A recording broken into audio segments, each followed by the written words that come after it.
This is K24. Thanks so much for joining us. It's a pleasure having your company, and joining me today in our studios is Tazim Elkington. Welcome to K24. Thank you very much. Now, you're having a talk this evening, and it's called The Invisible Circle. Yes. Why don't you tell us a little bit about that?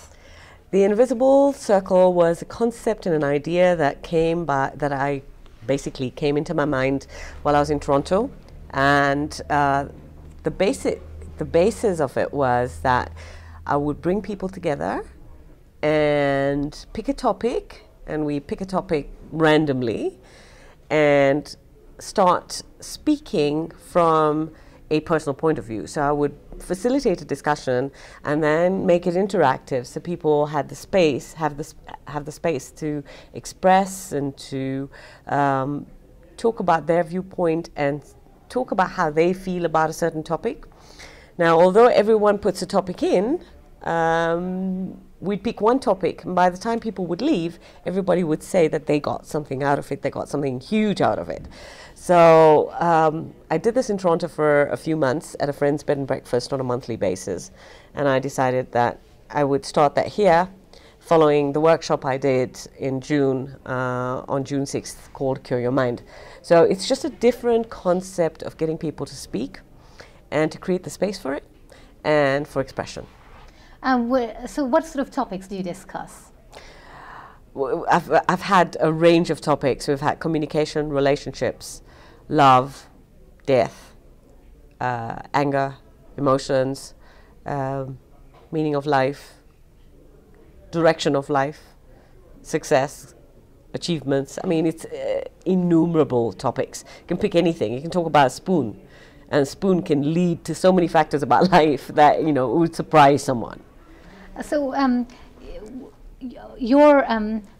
did you personally get involved in this kind of thing? For the last 2 decades, I've consciously been working on the journey to myself and walking towards myself. The reason for walking towards myself has been because I felt the need to understand who I am, where I operate from, what are my values, what are my principles, what do I do to give meaning to my life.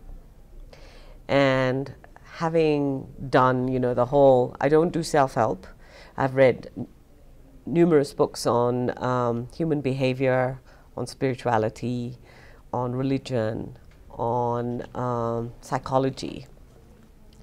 And so all this has led me to understand that I need to talk and operate from a point of view of direct experience. Because if I refer to the books I've read, or if I refer to people that have had the experiences, I'm doing third party, and that doesn't work for me. So I do direct. And so it's about giving people another perception without creating a following or creating a group type of situation. You know, people can come and listen to me once and don't have to come back. People can come and come 10 times if they want. It's what they do with that perception and how they decide to empower themselves by applying aspects that would help them improve the quality of their lives. And what about your background? Did you study something to do with this, or what sort of background do you come from? I have attended invariably, I couldn't even count how many workshops, seminars, read a whole array of books, created spaces and attended talks on life-changing situations. I've done the Landmark Forum, I've done Reiki, I've done pranic healing, I've done a whole lot of healing modalities. 10 years ago, before I left Kenya, I was vice chair of the Alpha Society, which was the alternative society in Kenya, in Nairobi at that point. It was all about an alternative way to be.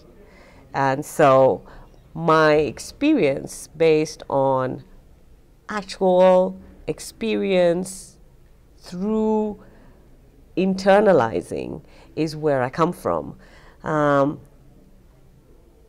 I've got lots of certificates. I did a course last year in Canada on psychosomatic practice.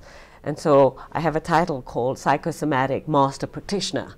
What does that mean? I mean, I got tons of certificates. Does that validate who I am? I don't believe in validating myself by definitions. I validate myself by being who I am, which is great for me. You're also a poet and you also write. Yes. Tell us a little bit about that. I wrote, the poetry I've written was written over a decade ago, and I've done a couple more pieces since. But the poetry is more like analogies, and they just came through.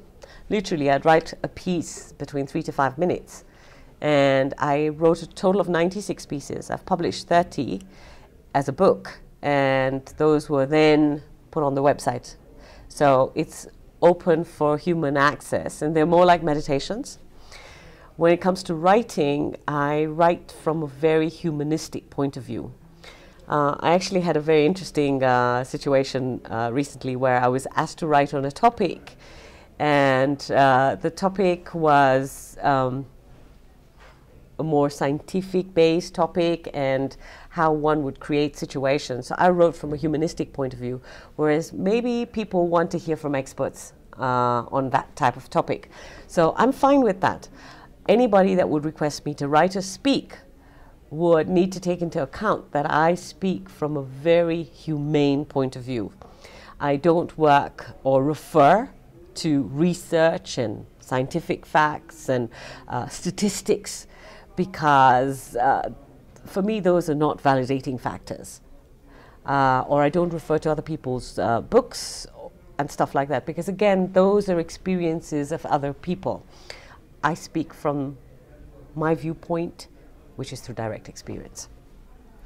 Coming back to the invisible circle, you said how, is it like, would somebody be able to come there and vent off if they've got some issue? Would they be able to talk about it and vent off, or is it just a civilized discussion? I do not promote venting. The circle is sacred. It's an invisible circle, so it's what's in the mind. It's not about venting. It's about coming to understand what it is that you're feeling and why you're feeling it and what that feeling does or doesn't do for you. People need to express, but they also need to understand who they are before they blow up into, cinders. That's the way I look at it. No, it's not a venting session. It's a discussion. It's a civilized discussion. And would you say then, to a certain extent, would that be a little bit of counselling involved in that? If somebody is going through, somebody close to them, maybe a death or something like that, would there be some sort of counselling? I wouldn't call it counselling. I would say it would give them a different perception. Again, counselling has very many connotations to it, so people may consider it as counselling. Within the group, what happens is people will give their input and talk about how they feel. And when I facilitate, I bring about a radical and out-of-the-box perception, which helps people look at it from out of the textbook viewpoint or out of the mainstream viewpoint, which is, this is the way it's supposed to be.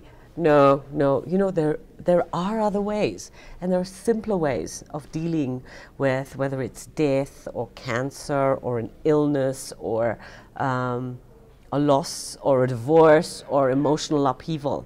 There's different ways of dealing with all this stuff.